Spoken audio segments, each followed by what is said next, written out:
Hello friends, super magic રસોઈમાં મિત્રો હું આપનું સ્વાગત કરું છું। આજે હું માત્ર 20 મિનિટમાં દહીં જમાવાની નવી ટ્રીક લઈને આવી છું। તો તમે મારો વિડીયો છેલ્લે સુધી જોજો અને તમને ગમે તો લાઈક કરજો, શેર કરજો અને સબસ્ક્રાઇબ કરવાનું ભૂલતા નહીં।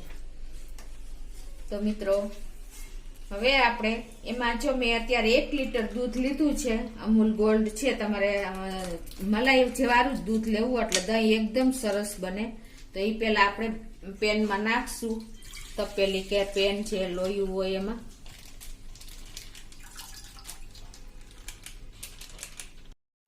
તો મિત્રો હવે એને આપણે ગેસ ઓન કરીને આપણે એક બોઇલ લઈ લેશું। તો મિત્રો જો આપણે એક ઉફાણો આવે ત્યાં સુધી આ રીતે આપણે દૂધને હલાવશું, એટલે એમાંનું જે પાણી હોય એ બળતું જાય અને આપણું દહીં એકદમ સરસ થીક બને, જાડું બને।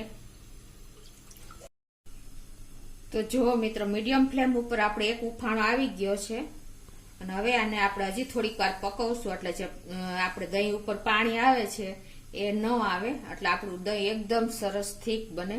એટલે એને આપણે હજી 3 થી 4 મિનિટ આ રીતે હલાવશું ઉફાણો આવ્યા પછી।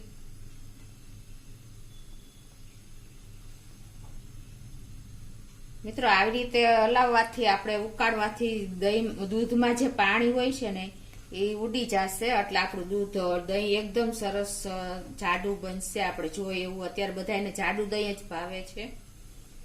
મિત્રો ઓચિંતાનું કોઈ પણ તમારે દહીં ન હોય અને ઓચિંતાનું દહીં જોતું હોય તો આ રીતે તમે ઇન્સ્ટન્ટ 20 મિનિટમાં દૂધ જમાવીને તૈયાર કરી શકો છો દહીં।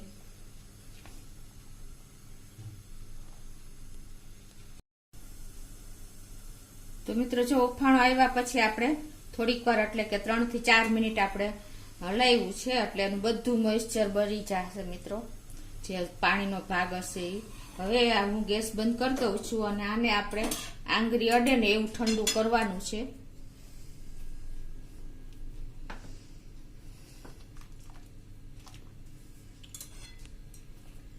હવે દૂધ ઠંડુ થાય છે ત્યાં આપણે જે બીજી આગળ પ્રોસીજર છે એ કરી લઈએ। એના માટે આપણે જે મેરવણ લઈ છે ને દહીંનું, એ આ રીતે તમારે એકદમ સરસ ઘોરી લેવાનું છે, આવી રીતે, એટલે એક રસ સરસ થઈ જાય થીક। અને મિત્રો આ જો આપણું દહીં સરસ ઘોરાઈ ગયું છે। હવે આપણે જે દહીં મેળવવા માટે આપણે એક નવી જ વાસણ લીધું છે, એના માટે મેં જે એક કુલર લીધું છે, એટલે જેને આપણે મટકી કહીએ છીએ, એને મેં થોડીક વાર પાણીમાં ડૂબી રાખી દીધી છે। એટલે શું થશે કે એમાં જે પાણી હશે એ શોષી લેશે મટકી, એટલે એકદમ સરસ ભીની રહેશે। આ રીતે તમારે થોડીક વાર પાણીમાં ડુબાડી રાખવાની અને પછી એને સાફ કરીને અને લઈ લેવાની। મિત્રો હવે અમારા આગળની પ્રોસીજર હું તમને બતાવું છું કે આપણે 20 મિનિટમાં દહીં જમાવવા માટે શું કરવાનું છે। તો આજે આપણે મટકી કુલર લીધું છે, એને એકદમ આમ કોરું કરી નાખવાનું। પછી આપણે એમાં આ જે મેરવણ લીધું છે દહીં, એ 1 ચમચી અંદર આ રીતે આપણે નાખી દેવાનું છે અને એને ફરતું આ રીતે આપણે આમ ફેલાવી દેવાનું છે, આવી રીતે મટકીમાં તમે જોઈ શકો છો। આ રીતે ચમચીથી કે બ્રશથી તમને જેનાથી ફાવે એ રીતે આ રીતે દહીંને આખી મટકીમાં તમારે ઓલ ફેરવી દેવાનું છે। એટલે શું થશે મિત્રો કે આમ દહીં આપણે આવી રીતે ફેલાવી દેશું ને તો મટકી એનું પાણી જે હશે ને એ શોષી લેશે। આપણે આને 10 મિનિટ આ રીતે રાખી દેશું ફેલાવીને, એટલે જે દહીંમાંનું પાણી કે મોઇસ્ચર જે હશે એ મટકી શોષી લેશે, એટલે આપણે દહીં જમાવામાં એકદમ આ મેરવણ રિએક્ટ કરશે, એટલે કે પ્રોસીજર કરશે। હવે આને આપણે 10 મિનિટ આમને રાખશું।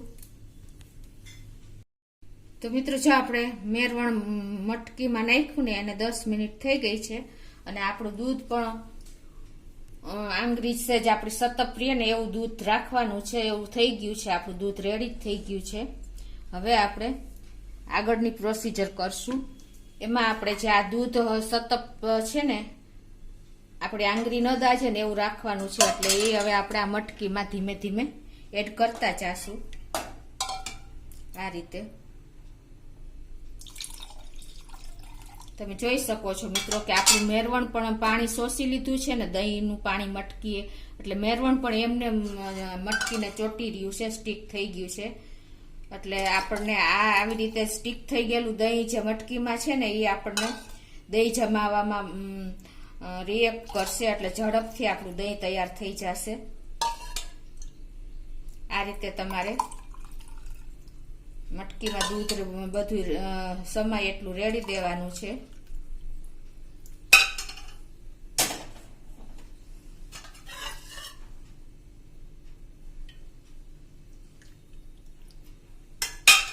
હવે મિત્રો આપણે આમાં દૂધ ભર્યા પછી આપણે પાછું 1 ચમચી જેવું આપણે દહીંનું મેરવણ નાખવાનું છે આ રીતે વચ્ચે.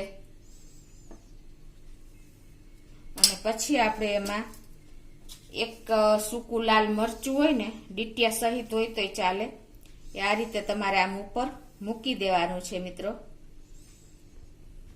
અને હવે આપણે આ મટકી છે એને સિલ્વર ફોઇલથી કવર કરી દેવાની છે.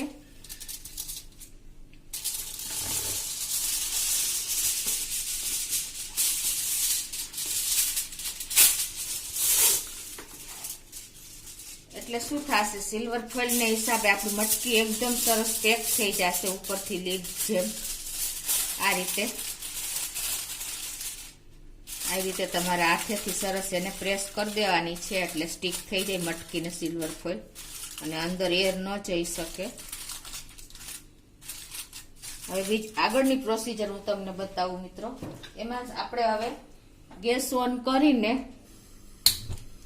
આપણે જે કુકર હોય છે આપણે આગળ આ કુકરમાં દહીં જમાવાનું છે. એટલે આ રીતે કુકર મૂકીને ગેસ ઓન કરીને આપણે 1/2 લીટર જેવું પાણી નાખશું એમાં.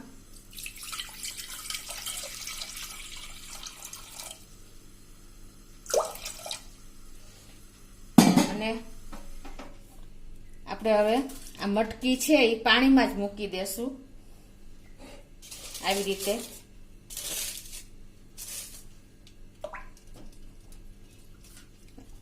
બરાબર આ રીતે.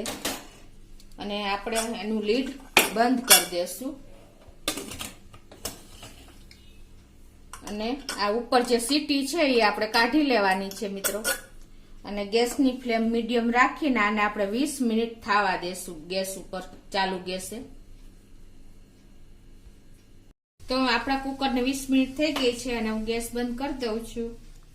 હવે આપણે કુકર ખોલી લઈએ. તમે જોઈ શકો છો મિત્રો. હવે આપણે આમ જે અંદર પૂરી કે મટકી આપણે કહીએ છીએ એ મૂકી છે એ બહાર લઈ લઈએ.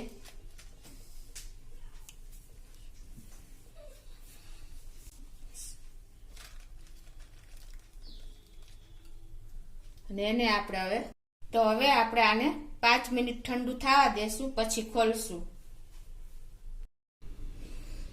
તો મિત્રો જો આપણે બહાર કાઢ્યું એને ઠંડુ થયું અને 5 મિનિટ થઈ ગઈ છે. હવે આપણે ખોલીને જોઈ લઈએ.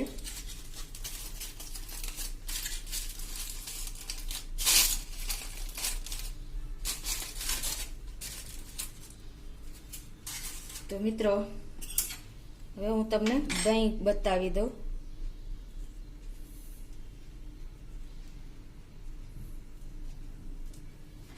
તમે જોઈ શકો છો કે આપણું દહીં એકદમ સરસ થઈ ગયું છે. તો હવે તમને હું વાટકીમાં કાઢીને પણ બતાવી દઉં.